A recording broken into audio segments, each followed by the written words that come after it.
Let's start right where the sky cracked open and the devil walked into my life wearing red-bottom heels. It was a Thursday, the kind that doesn't warn you it's about to gut your whole world with a smile.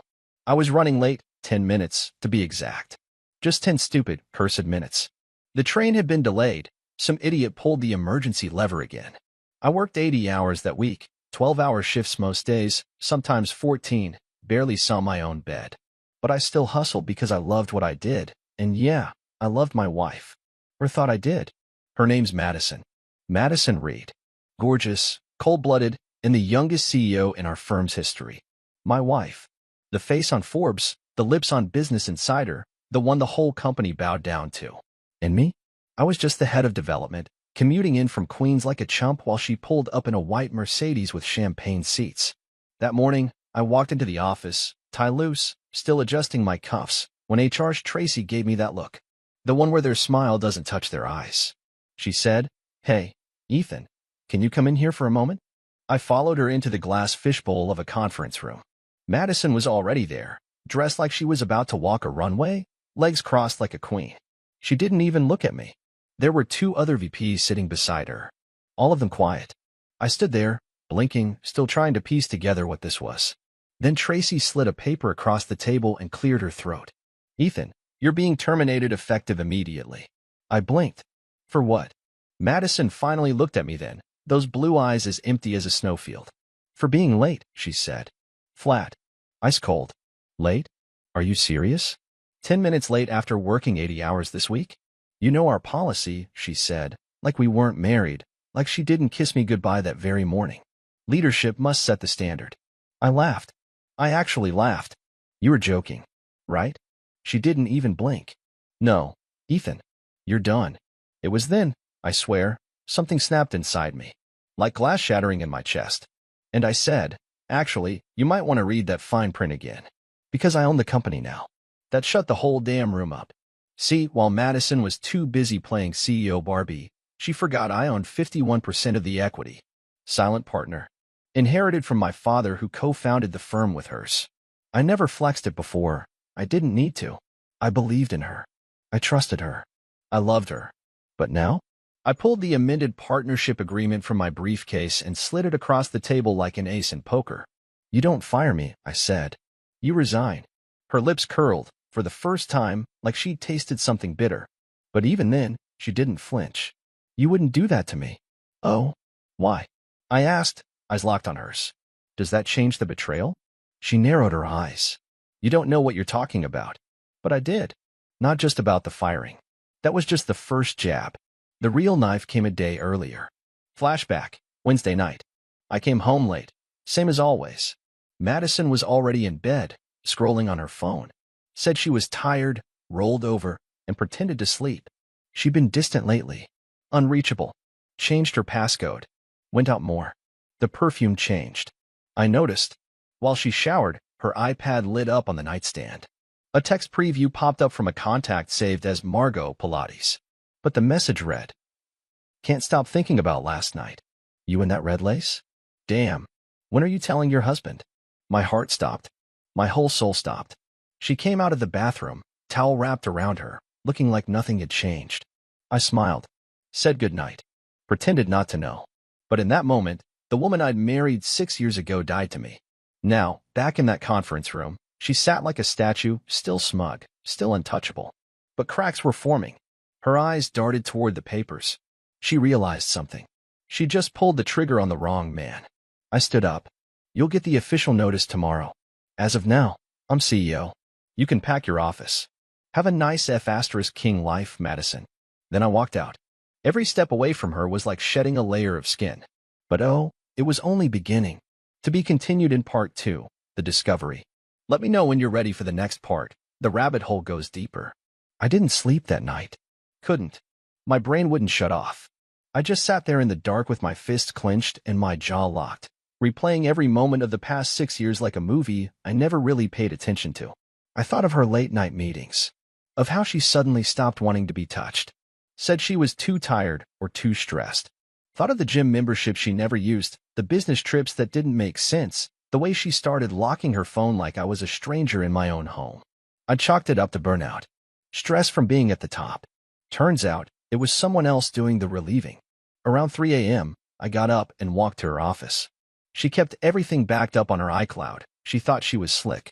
But Madison forgot I built the company's server system, knew her old passwords, and how she used the same one with a few tweaks every time. I hacked into her email. Then her texts. There it was. Everything. Messages to Ryan Collins, our damn head of marketing. Guy I thought was a friend. We used to drink after product launches. Watch games together. He came to our wedding. And there he was, talking about what they'd done on her desk, what she wore, how she tasted. She sent him photos. Not just any photos, private ones. One she took in my bed. In my shower. My world felt like it cracked in half. There was a message from a week ago. I hate how he looks at me like he knows me. He's so boring now. So soft. You make me feel like a real woman. A real woman. I guess I wasn't enough of a man for her anymore. I scrolled through months of this garbage. There was even a hotel booking under her name. A suite downtown. Business trip, she said. I remembered making her coffee that morning, ironing her blouse while she giggled on the phone and said, "Love you." She didn't mean it. She just liked how easy I made her life. The train rides, the errands, the meal preps. I was her house husband in a tailored suit, and she was getting off on some clown with a gym membership and a half-decent smile. Morning came. She strolled into the apartment like nothing happened, fresh from yoga, glowing, sipping on that green juice she always claimed tasted like crap but made her feel energized. I was sitting at the dining table. She didn't even look surprised. She said, "You're up early." I said, "I know." She froze. Know what? I didn't raise my voice. Didn't move. Just said it straight. "Ryan. The hotel. The photos. Everything." "I know." Her mask cracked. Just a bit. She set her juice down slowly, like it was suddenly heavier. Then she gave me a look I'll never forget. Not shame. Not guilt. Annoyance. Like I was the problem for knowing. She said, "You went through my stuff?" I actually laughed. "That's what you're worried about?" "No," she said, arms crossing, eyes rolling. "I'm worried that you're acting like a dramatic little boy instead of a man who saw this coming months ago."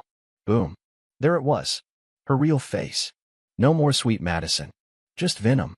"You're not surprised?" I asked. She shrugged. "You stopped being interesting, Ethan. You work. You sleep. You ask the same dumb questions every day. You want to know what I did at work? What I ate for lunch?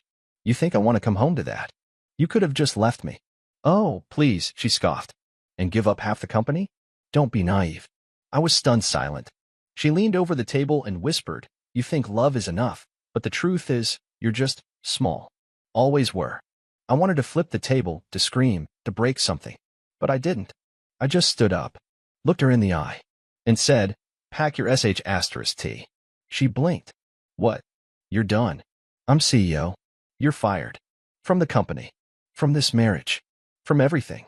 She stood there, mouth open like a fish. Probably the first time in years she'd been told no. She said, "You'll regret this." "No," I said. "I regretted trusting you. Everything after this is just correction." I walked out.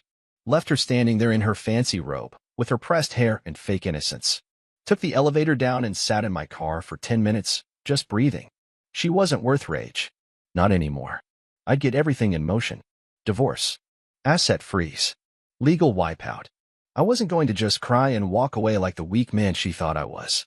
She betrayed the wrong guy. The day after I fired her, the office was a damn jungle. Word spread fast, Madison Reed removed as CEO by her husband Ethan, who now owns controlling shares of the company. Half the staff didn't know whether to shake my hand or avoid eye contact. The rest were whispering in corners like high schoolers. And Ryan? That coward didn't even show up. HR tried to act professional, but I saw the curiosity burning behind Tracy's polite nods. She asked if I wanted to issue a formal statement. I told her no.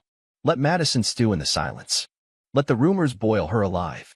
I was in my office, going through merger reports, when I got the first text. It was from Madison. "You're being petty. We can still fix this." Fix what? The betrayal? The disgust I felt every time I thought of her? I left it on read. 10 minutes later, she called. I didn't pick up. Then she sent a photo. A mirror pic.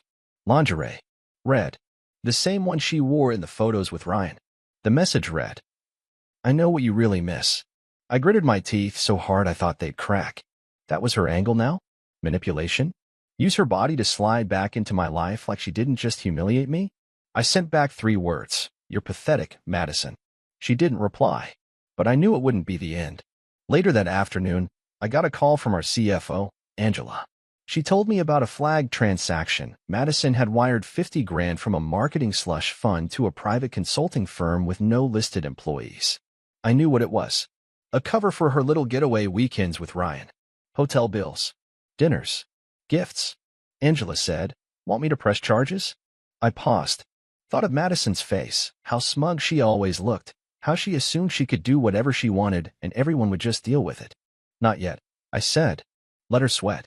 That evening, I went home to an apartment that smelled like her perfume but didn't feel like mine anymore. I opened the liquor cabinet, poured 2 fingers of scotch, and stared at the photo of us on the shelf. It was from our honeymoon in Tulum. She was laughing, drunk on margaritas and sun, holding my arm like I was her whole world. Maybe I was. Or maybe I was just a stepping stone, a free ride to the top until she met someone more exciting.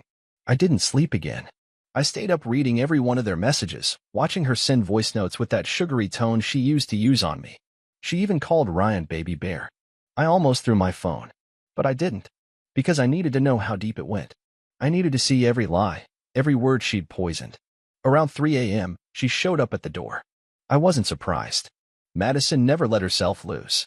She looked like she'd stepped off a movie set, black heels, trench coat, eyes glazed like she'd been crying but still trying to stay composed. She held a bottle of wine in one hand, her other hand shaking just enough to show she was nervous. "Ethan," she said softly, "can we talk?" I didn't answer, just opened the door wider. She walked in like she owned the place, like she hadn't just blown up our life. She sat down on the couch, uncorked the wine, poured herself a glass. "This is ridiculous," she said. "We've both made mistakes." I laughed. "Oh, what mistake did I make?" "Trusting you." She rolled her eyes. "You don't get it. Ryan was a distraction.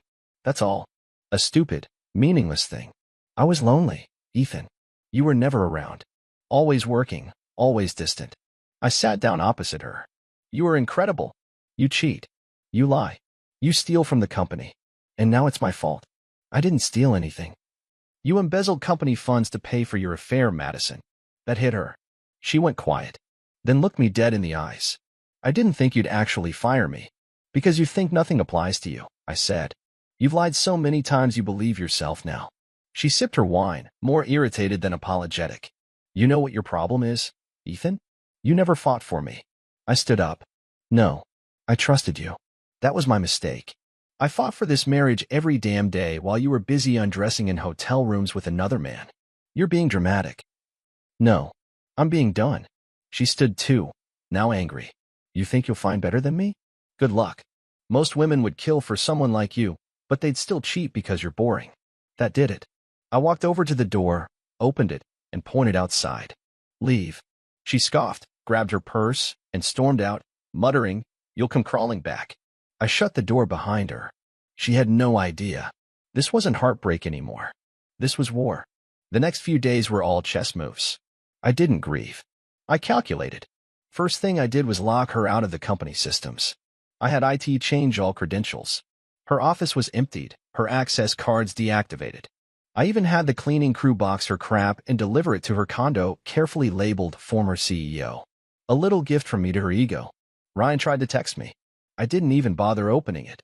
That man was a roach. The kind that thinks he's special because he crawled into your house and found crumbs. I had people start pulling every file he ever touched, his marketing plans, expense reports, meeting logs. My gut told me there was more than just adultery going on. Angela confirmed it 2 days later. Ryan's been inflating campaign numbers, billing us double on vendor kickbacks. There's at least 6 invoices that look suspicious. It wasn't just betrayal. It was theft. Corporate fraud. They thought they were clever, hiding in plain sight. But they left a trail. I called a meeting with legal. Quiet. Just a few of us. We drafted termination letters, froze Ryan's company accounts, and prepped the lawsuits. I wasn't going to let this die quietly. They wanted to play dirty. So be it. Meanwhile, Madison kept texting. "You're acting like a child. We built this together. You're hurting yourself, too. Why won't you talk to me?" She didn't know how to lose. That's what scared her. That's what really pissed her off. I was supposed to be the one begging her to come back. crying, pleading, watching her walk away while she giggled over drinks with her baby bear. Instead, I flipped the table. One night, I got a call. Blocked number. It was her. I didn't say anything, just let her speak. I'm pregnant. I didn't react. You hear me, she said. I'm pregnant, Ethan. Still, I said nothing. She laughed, bitterly. Wow, that's it. That's your response. Is it mine? Pause. I don't know, she said. Soft. Calculated. There it was. That wasn't a confession. That was a grenade. You're a real piece of work, Madison. You used to love me. No. I loved the version of you that didn't exist. She started crying. I could hear her breath catch. You don't know what it's like to be me. I do now, I said. You're empty. And loud. And cruel. I hung up. I knew what that call was. It was a last-minute swing. A desperate punch in a fight she already lost. Even if it was true, and I doubted it, it didn't change a thing. Because I didn't trust her. Not a word out of her mouth felt real anymore. Every moment we'd ever shared was poisoned with hindsight. The following Monday, Ryan showed up to the office. Security called me. Said he was at the front desk, demanding to speak with me. I walked down myself. He looked like hell, eyes bloodshot, tie crooked, lips pressed into some awkward smirk like we were just old buddies meeting for coffee. Ethan, he said, reaching out to shake my hand. I didn't take it. You think you can just fire me without talking to me? He asked. I didn't answer. Just held up the stack of papers I brought. Invoice fraud. Bribery. And my personal favorite, using company funds to play hotel roulette with my wife. His face changed. He tried to recover. This is all a misunderstanding. Madison said. Don't say her name. You already stained it. Come on, man. I didn't mean for this to happen. Of course you didn't. But you still crawled into my bed when I wasn't home. He glanced at the guards. You're really going to do this here? I leaned in. You disrespected me in my house, in my company, and in my life. Now I'm returning the favor. I turned to security. Get him out. And let legal know he'll be served tomorrow morning. Ryan lost his cool then. Started yelling. You think this makes you a man? Huh? You think you're winning? I didn't answer. He didn't deserve one. They dragged him out. Back upstairs, my team was waiting. Angela had already drafted the press statement. Due to violations of ethical conduct, former CEO Madison Reed and former head of marketing Ryan Collins are no longer affiliated with the company. I approved it. Sent it. Watched the internet catch fire. That night, I sat on the balcony of my now empty apartment, watching the city breathe. I felt hollow, but not broken. Not anymore. 3 days after Ryan got escorted out, I got a call from Madison's lawyer. A woman named Shelley, something cold voice, sharp tone. Said Madison was filing a claim against me. Wrongful termination, emotional distress, defamation, breach of marital trust, even gender discrimination, because she was a successful woman punished by her insecure husband. I couldn't help but laugh when I hung up. This wasn't a divorce anymore. This was a circus. She wasn't looking for closure, she wanted blood. And a payout. I called my attorney, Eric, a guy I went to college with, the kind who ate sharks for breakfast. Sent him everything. Messages, photos, expense reports, the email where she literally called Ryan her real boss. He barely looked at the evidence before grinning. This won't go well for her. I'm counting on it, I said. But deep down, a part of me still couldn't believe she was capable of all this. I kept going back, not to the lies, but to the early days. To the Madison who used to text me just to say she missed me, who held my hand on flights even when she was asleep, who laughed at my dumb jokes like I was her entire world. I didn't know when that version died, or if she ever existed at all. A week later, she showed up at my apartment again. No warning. No text. Just rang the buzzer and waited. I didn't want to open the door, but I did. Curiosity is a wicked thing. She looked different. Pale. Sleepless. Like reality had finally started clawing its way into her skin. I want to talk, she said. Talk or manipulate? She flinched. Good. That meant she knew I wasn't playing anymore. I made a mistake, she whispered. 100 mistakes. Save it for court. No. Please. I'm not here for money. I'm not even here for the company. I waited. I'm here because I'm scared. I crossed my arms. Of what? She hesitated. The baby. I stayed silent. She put a hand on her stomach. It's real, Ethan. I had the test. I can show you. I don't know if it's yours, but... She looked me dead in the eyes. I hope it is. That stung. She wanted me to be the father, probably because I was stable, responsible, didn't disappear when things got hard. Because I had something to offer. Convenience, dressed as remorse.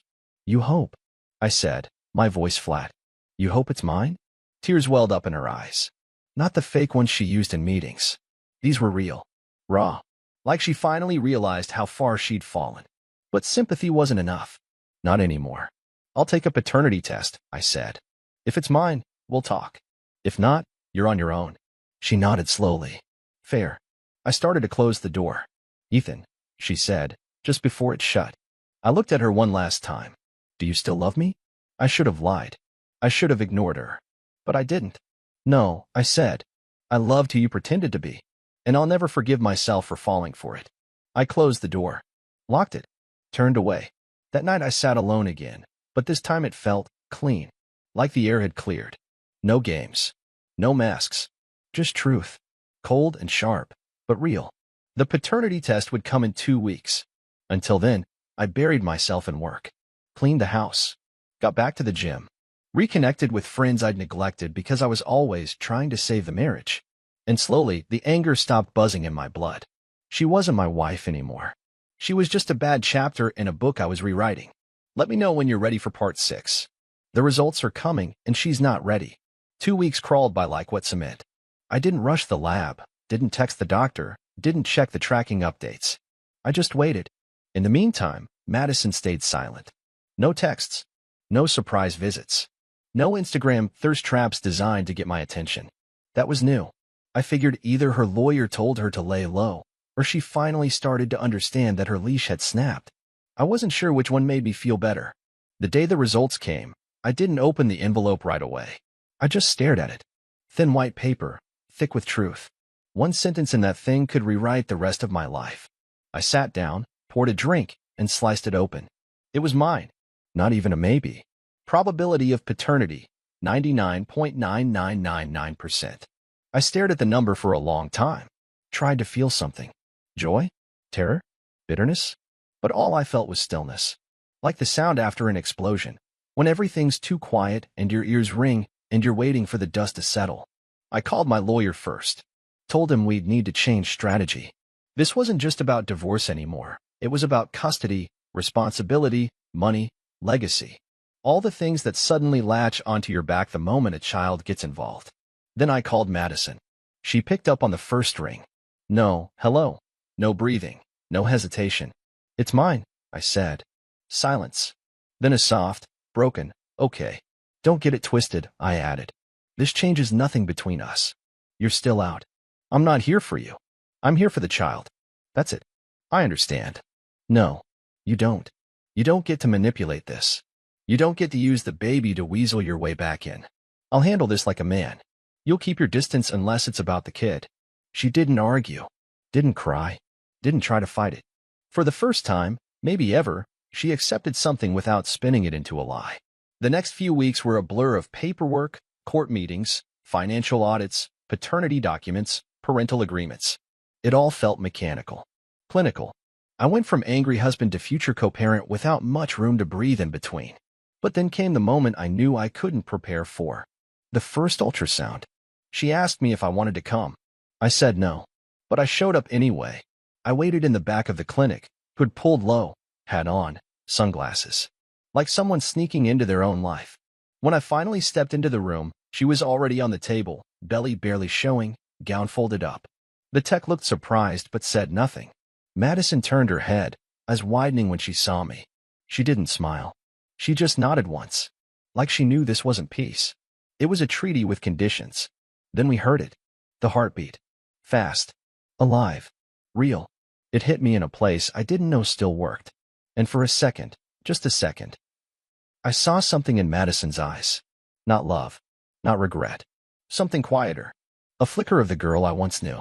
Or thought I did. Afterward, we walked out together, not talking, just walking. She held the printout in her hands like it was made of glass. Before getting in her car, she turned to me. I don't expect forgiveness, she said. But I do want you to know. I'm scared too. I looked her over. The perfect outfit. The nails. The shoes. All the polish. But for the first time, she looked small. I'm not here to hurt you, Madison, I said. I just don't trust you. And I probably never will again.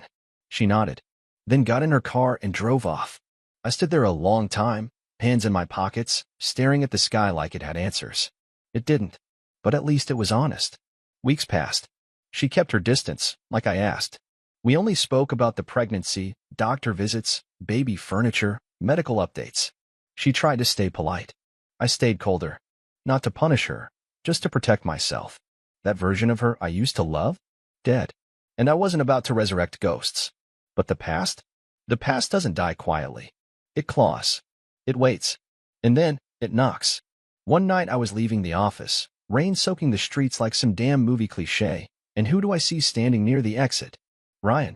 Hair slicked, tie loosened, and that same greasy smug looked like he was about to sell me something I already owned. I walked right past him. Ethan, he called out, jogging behind.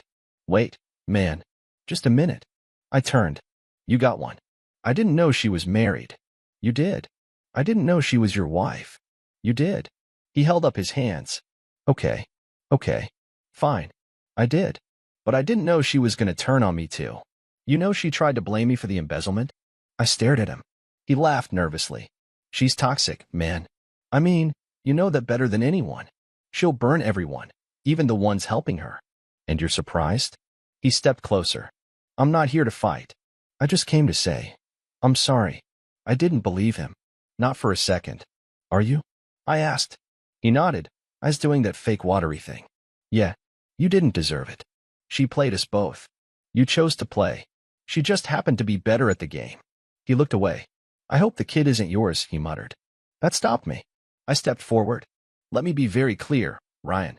If you so much as breathe near that child, I'll bury you legally, financially, and socially. There won't be a company, a city, or a LinkedIn page left that doesn't know who you really are. His smirk evaporated. I walked away. That was the last time I saw him. The day the baby came, it was early. Madison was rushed into surgery, emergency C-section. I was already outside the hospital, having driven through the night from a work event. I don't know why. Some instinct. Some thread left uncut. I held my daughter 2 hours later. Yeah, a girl. She had her mother's chin, my eyes, and the quietest little grip I'd ever felt. Like she already knew the world was a mess and she'd need to hold on tight. Madison looked like hell. Pale. Weak. Human. I sat beside her. No words. She looked at me with something raw in her face. Can you forgive me? She asked. I didn't answer right away. I looked down at my daughter. At this tiny, innocent reminder of all the damage and all the beauty tangled together. No, I said, but I'll do right by her. I'll raise her to be better than both of us. Madison closed her eyes. A tear slipped out. I don't think it was for me. 6 months later, custody was finalized. She had joint rights, but I got primary care. She didn't fight it. She didn't have the strength anymore. The company? It thrived. We rebranded. New leadership. A new culture. The poison was gone. As for me, I finally bought a place upstate. Quiet. Space to think. Space for my daughter to grow up with green grass and clean skies. I still go into the city, but not often. I don't miss the noise. And Madison? I don't hate her. Not anymore. Hating her would mean I still cared. I just remember her. Like a scar. Like a story I once starred in but would never rewatch. People ask me now, what's the lesson? Simple. Don't confuse loyalty with love. Don't give your soul to someone who only wants your silence. And when someone shows you their true face, believe it the first time. I didn't get revenge. I got clarity. That's more permanent anyway.